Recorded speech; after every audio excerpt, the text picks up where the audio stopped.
Hello, welcome. Today I want to show you the results of comparing two over-the-counter CGMs, continuous glucose monitors, also known as biosensors. These measure your glucose level in the fluids just under your skin continuously and show the results on your phone.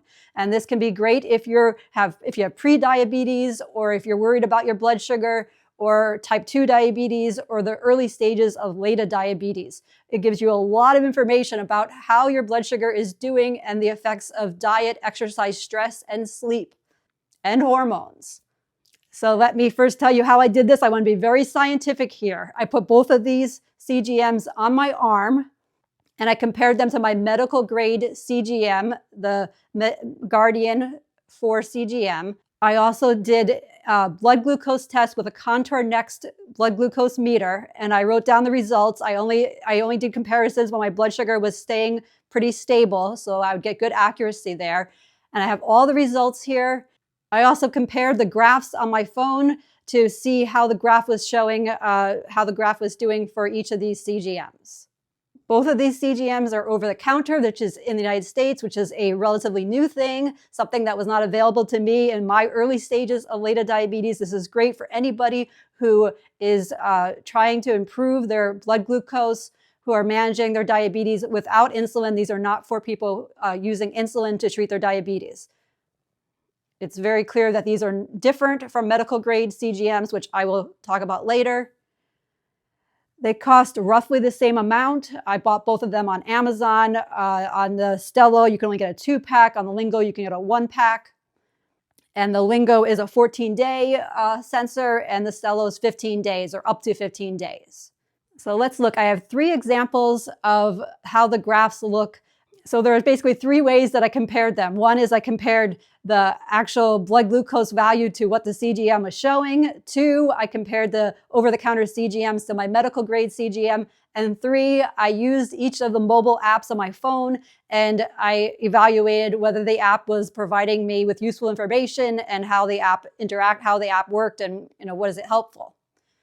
So let's talk about the 3 comparisons where I looked at the graph and see, is the graph the same? Is it seeing the same trends? And here, the first one, yes, you can see that each graph on all 3 applications shows that my blood sugar spiked twice, and it's roughly the same there. And also the current blood glucose reading was pretty close for all of these. And then the second comparison, yes, similarly, you can see that when my blood glucose rose, it did rise on all 3 of them. On the Stello, it was reading a little bit higher in this one moment here.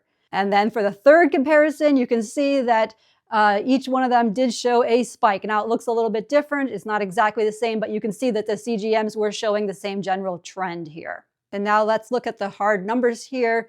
For comparison, first the Guardian 4 CGM, it had a MARD of 6.92%, which is very good. Dexcom Stelo had a MARD of 7.87%, and the Abbott Lingo had a MARD of 6.36%. So all 3 of the CGMs were very accurate, very close to what my blood glucose was actually reading, which is great.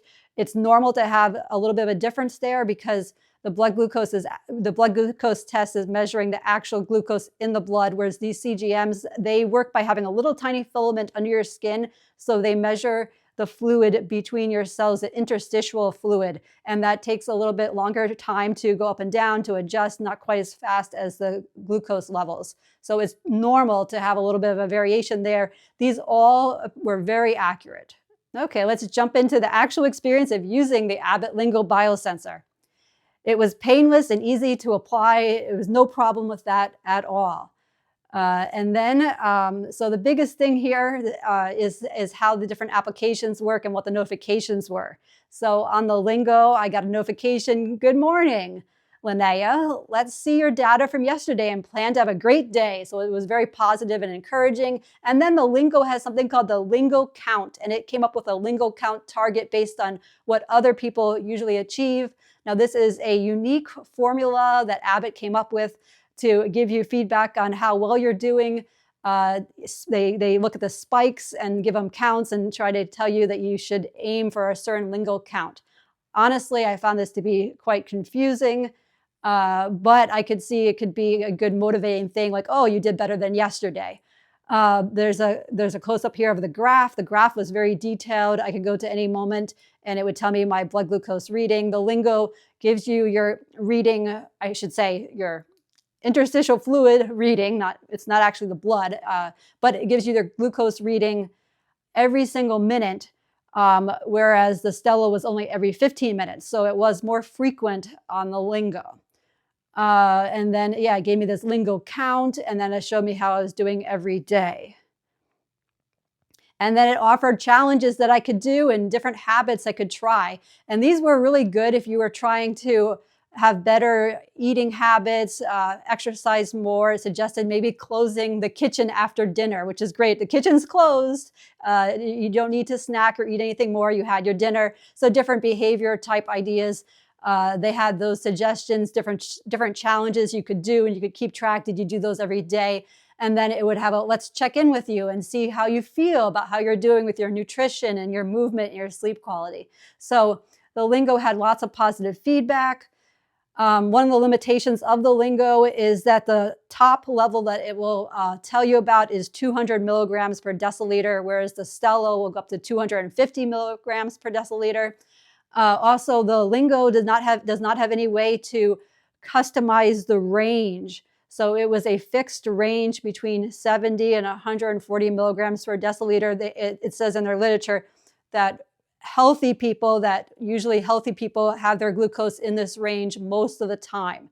Now, this differs from the Stelo, which is really seems like it's more geared to people who might have type 2 diabetes or pre-diabetes, because they allow you to customize that range to a wider range, because if you do have type 2 diabetes or pre-diabetes, it's likely your blood sugar is going out of that more narrow range more often. So that was really one major difference on the graphs here. You can see that it was a much narrower range for the Lingo. So the Abbott Lingo app provided a very detailed graph, minute by minute, just like advertised.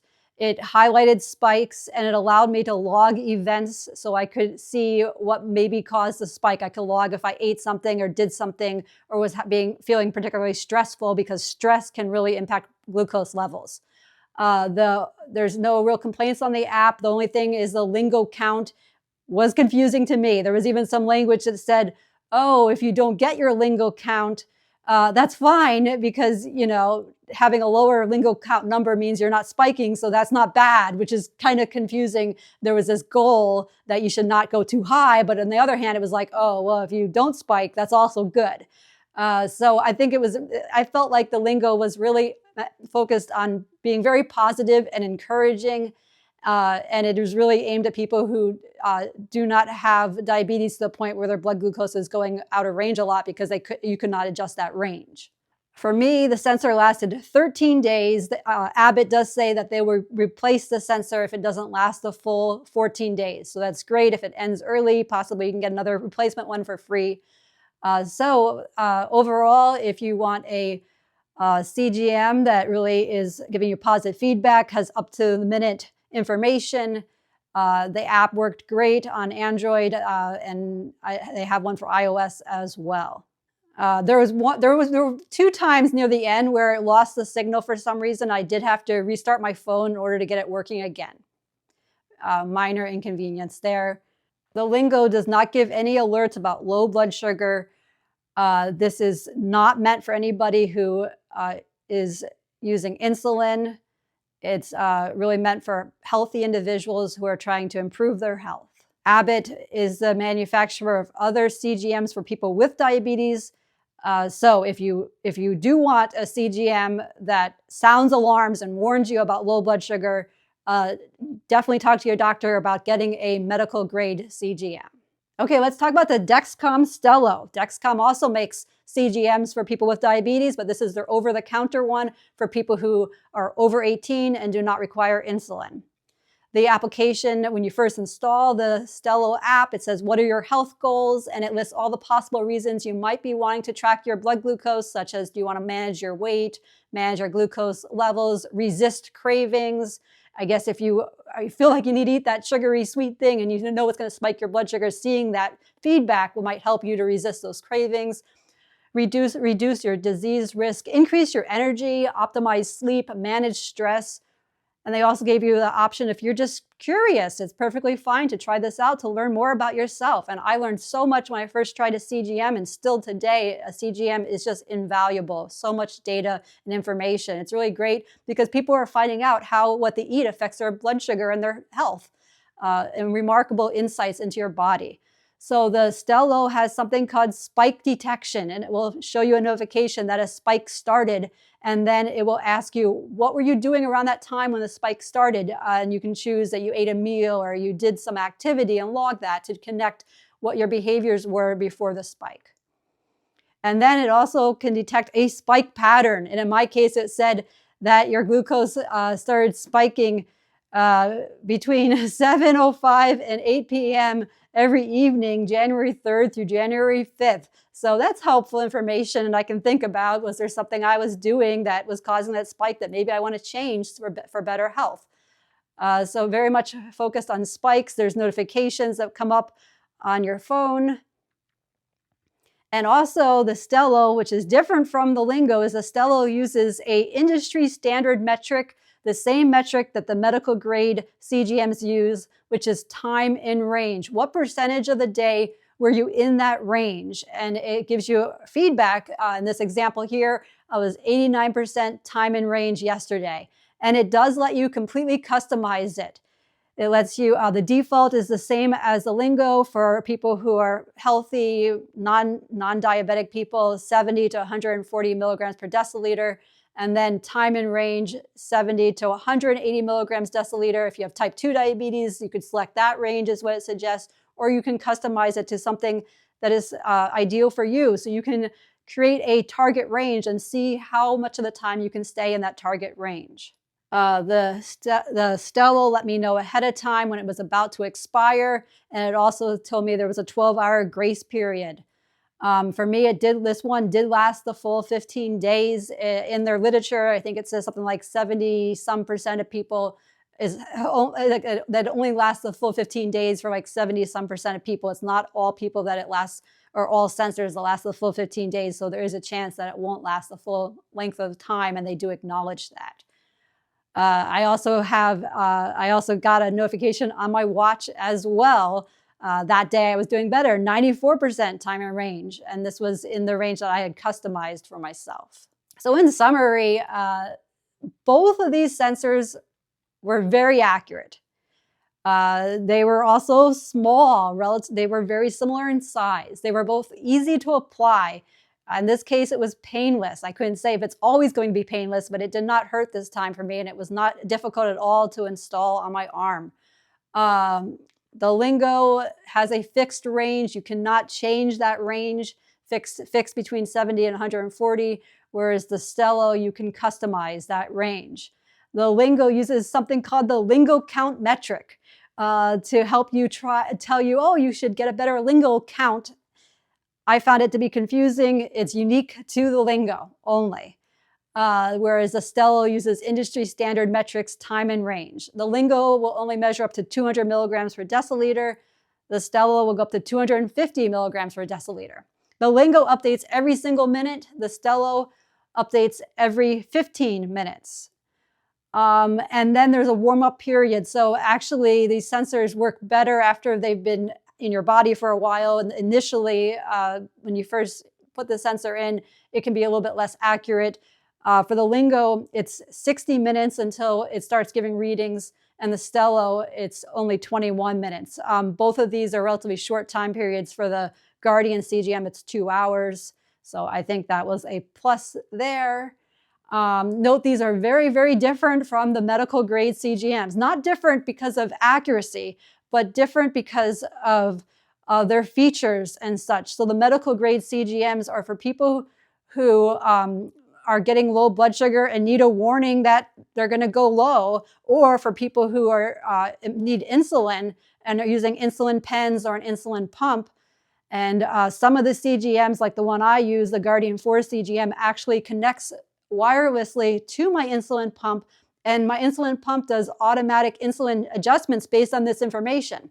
So, of course, these over-the-counter apps are not meant for people with who require insulin.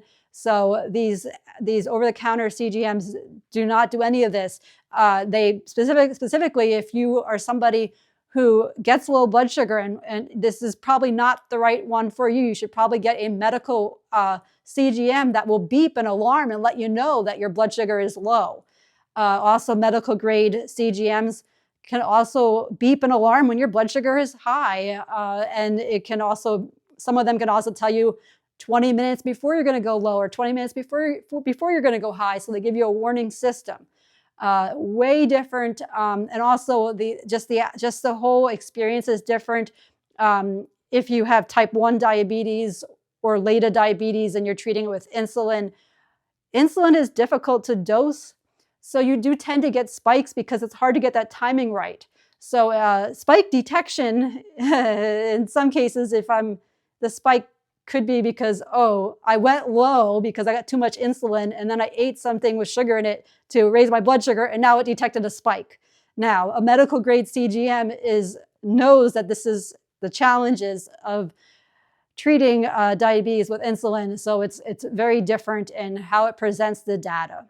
So what do I think about these? I think both of them would give you amazing insights if you are somebody who is not using insulin to treat your diabetes, perhaps, or even somebody who doesn't even have a diabetes diagnosis yet, or you have a pre-diabetes diagnosis, or maybe in the early stages of latent autoimmune diabetes in adults, in the early stages of that type of diabetes.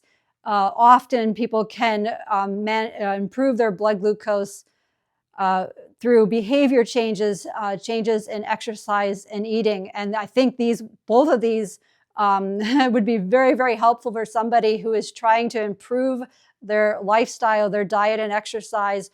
Also, if you just want more information, if your doctor said to you, please check your blood sugar every single day with a finger prick, and you're like, oh, I really don't want to do that. This data here could be a substitute for that. You could record all that data and you can share it with your doctor. And then the doctor would have more information about what to do. It's a wealth of information. And it's really amazing once you realize how much impact on your health food, exercise, stress, and other external factors have. And that you can make changes that make a difference for your health.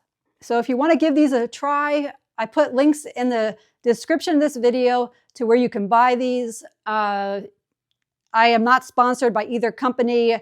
I may make a small bit of money if you buy something through one of my links. If you found this helpful, please give it a thumbs up, a like, and subscribe for more content about diabetes and mental health and similar type of topics. I have other videos about other CGMs, about insulin pumps, about life with later diabetes. It was an unexpected turn of events for me. Over a decade ago, my blood sugar was high.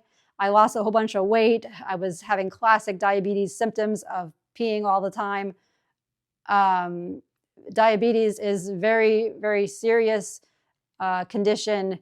And for long-term health, it's absolutely important to address diabetes. If you have diabetes, there's a lot of cases of diabetes, and not all types of diabetes are from the same cause as well. And there can be confusion there. I was misdiagnosed. I misdiagnosed with type 2 diabetes, which is also very common for somebody with later diabetes. If you're not sure about these, one of the pluses is the Lingo is you can buy just one sensor, whereas the Stelo, you have to get a 2-pack. So if you're trying to look for the lowest cost option to get started, the Lingo might be the better bet there. But you don't have to, as far as if you get a 2-pack, you don't necessarily have to use them in a row. I mean, you could use one and then wait and then try it again sometime in the future if you don't want to wear one all the time. So up to you what you want to do. I don't know anything about you, and I am not a doctor, and this is not medical advice. I just want to test out what's on the market and tell you about it. So if you have any questions, I will do my best to answer them. Please comment. Thank you. Hope you have a great day.